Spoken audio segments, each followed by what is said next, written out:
So, just first of all, just congrats on the job. Yeah, Uh, that's awesome. thank you. Um, why Prattville? Well, this isn't a job I went looking for. I liked it at Carver, liked the kids. They were buying in. Love those kids over there.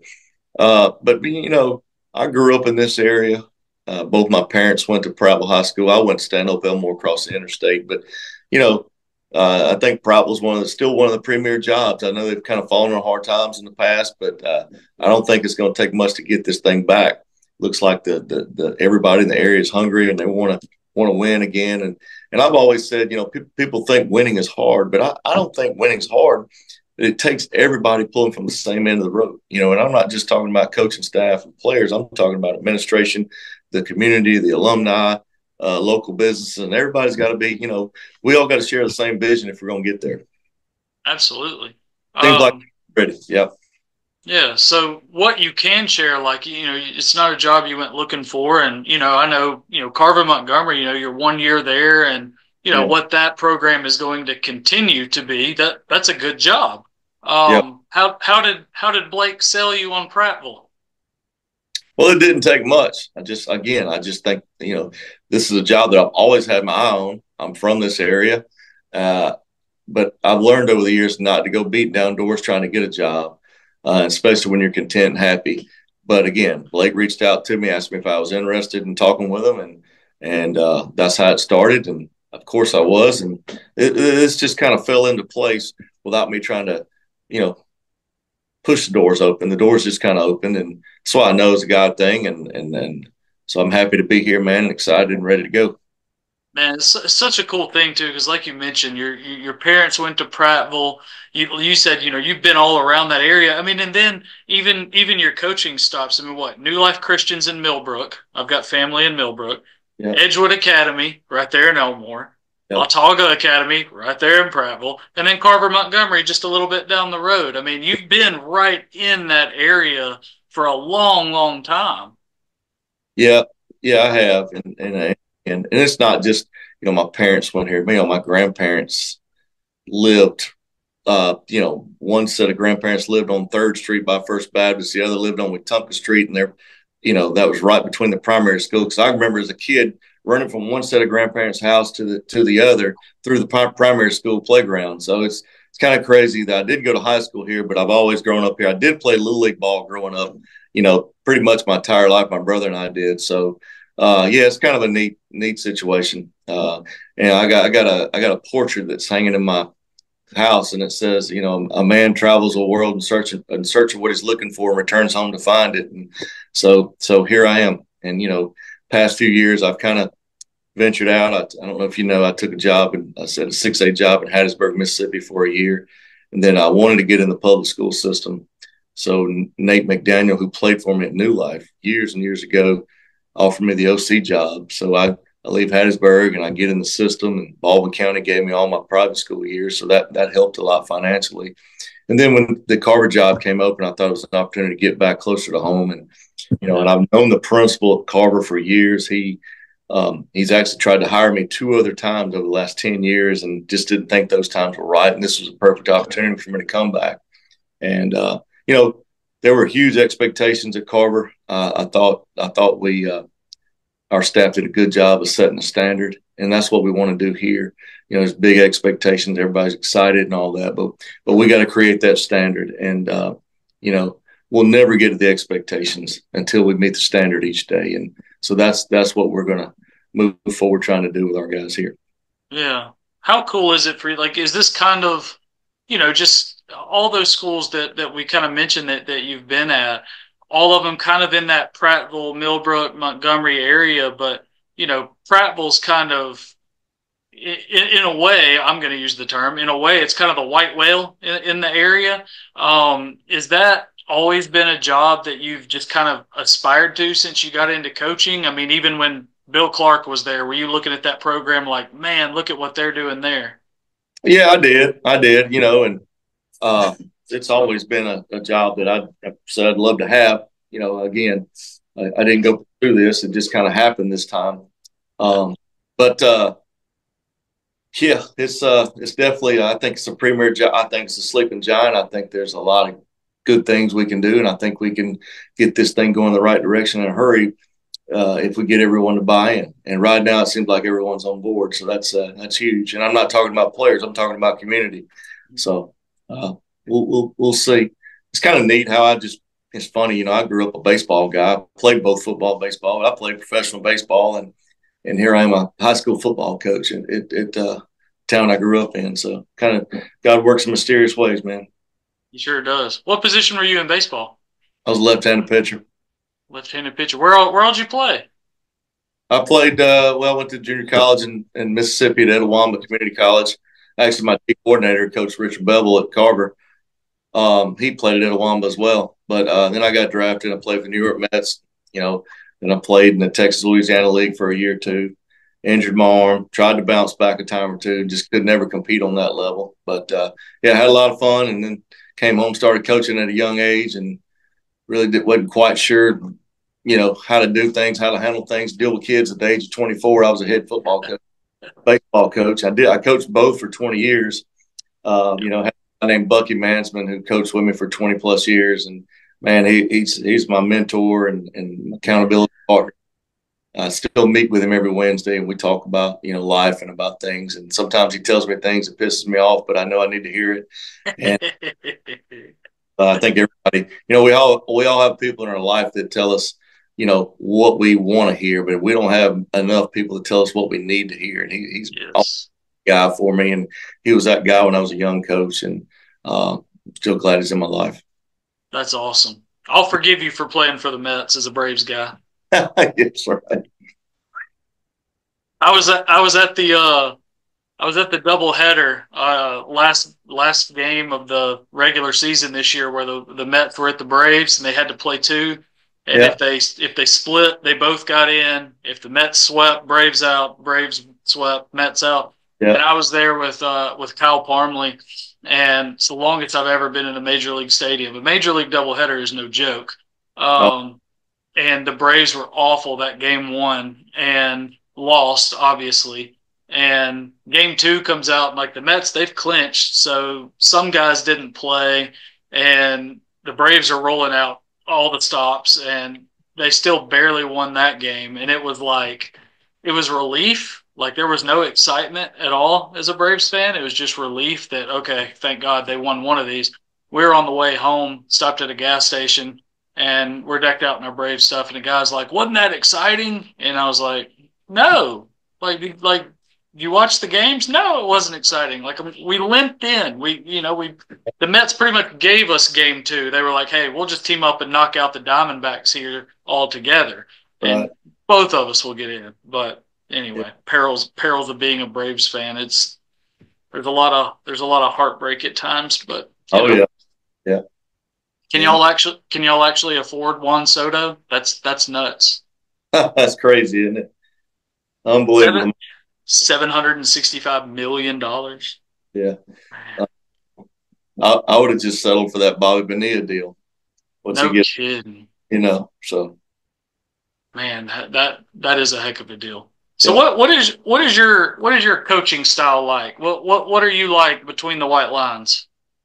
Uh, I'm just a guy. I just got to see the field, man, and I kind of you know, I don't know. I've done a little bit of everything. Like a lot of coaches will ask, or, well, he's a spread guy, or this guy's a wing T guy. I just think you got to adapt to your personnel, and I learned that as a young coach too. We used to spread it and throw it all over the place, and one year we didn't have those receivers that could get separation and stuff, and we went 3-7 in 2007. And I learned then that you better learn to adapt to your personnel, and so the very next year, you know, we're in the slot eye and pro eye because I had a big fullback, athletic quarterback, running a tailback that could run, and decent receivers and a big tight end. So again, I just think it just depends on what your personnel is.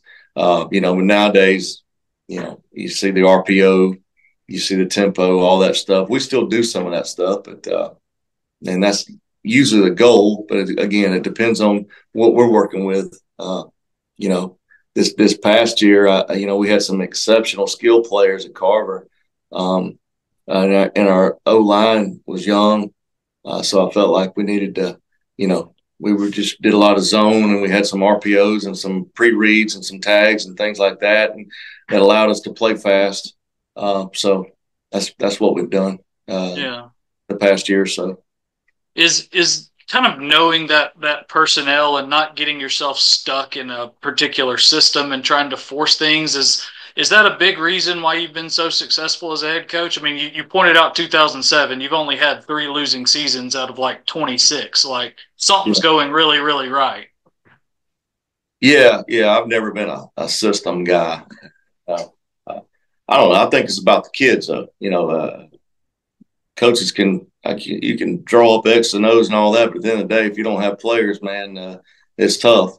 And you know, I think you also got to create the right culture. And good teams are led by coaches. Great teams are led by players. Yeah. You know, if that locker room's handled the right way, things are probably going to be handled the right way on the field. And but also think it's important to have a good coaching staff. You want your team to have good chemistry, but it starts with your staff, and that's the thing. Those all those years we had a lot of success.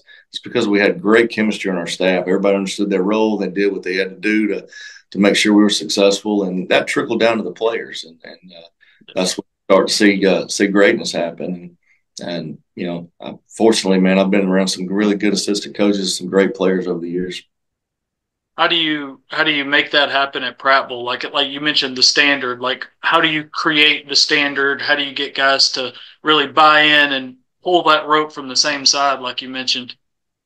I don't think kids nowadays, most kids come from so much brokenness, and I can relate to that. I've been through a lot of that as a kid. I've been through it, even as an adult. And life's about getting up when you get knocked down. But man, that's it. They don't want to know how much you know as a coach as far as X and O's. They want to know how much you care about them as a person. And I think that's way more important than X's and O's. And once those kids know you care about them as a person, want to help them, have a successful life one day, man, they'll run through a wall for you. And I've got good relationships, and sometimes with a lot of my former players, and a lot of times you don't see the impact you have on kids until they're adults, until Yeah. 10 years. I ran into my first ever quarterback that played for me at New Life not too long ago. I hadn't seen him in 20 years, and he's 40 something years old now. And I said, man, what are you doing now? I know you've moved up to Washington, D.C. So, well, Coach, I've been in Germany. I work, and I'm back home now, but I'm back in D.C. area. I work at the Pentagon. And, I'm like, why? He goes, but those lessons you taught us way back then, I carry with me into today, And I had another former player of mine that's got a body shop, and he was working on my car, and I go in his office, and he's got his football helmet from his senior year. And he said, look here, Coach, I still got the mud from the 2004 state championship game against Bessemer Academy. It's still got the mouthpiece in it. He goes, but I want to tell you, I wouldn't have this business if it wasn't for those lessons those life lessons you instilled in us way back then. So to me, man, that's what warms my heart. And seeing these guys be successful men, later on in life after they played in our programs. Yeah. Well, that's what high school sports are all about. I mean, I think these days it's easy to lose sight of that in different things and different sports and stuff. Some of the stuff we're seeing at the levels above high school sports, it all trickles down, and there's a certain level of that at the high school level too. But at the end of the day, it's about those things that you just mentioned. It's about stories like that. Yep, that's right. That's right. So not too long from now, I like asking coaches this. I like looking at stats and numbers and stuff. Mm-hmm. Prattville, I mean, obviously, just the history of Prattville football is incredible. I mean, 5 state championships, and the program's been around forever. And because it's been around forever, Prattville is 2 wins away from 600 in program history. So that's coming quick, fast, and in a hurry. The milestones like that, like just it's just another win, sure, but it's a new 100, right? Like, is there any kind of pride in that kind of thing at places you've been, and will there be a pride in that when y'all ultimately get to that number? Oh yeah, there's definitely going to be. I mean, there's a tremendous amount of pride here.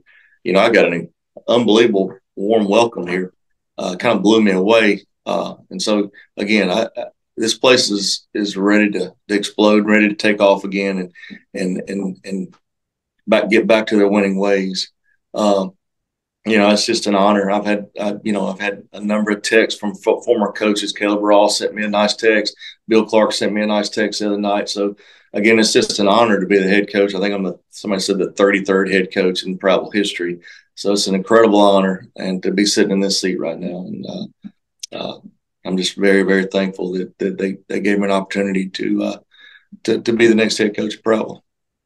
I'm curious from you, like so long at schools in the AISA, and then last year at Carver, and then now at Prattville. What so far have like what are some of the similarities, differences, that kind of thing? How do those kind of is there any difference, or like how do you kind of view it? No, it's just I think coaching ball is coaching ball. Dealing with high school kids is dealing with high school kids.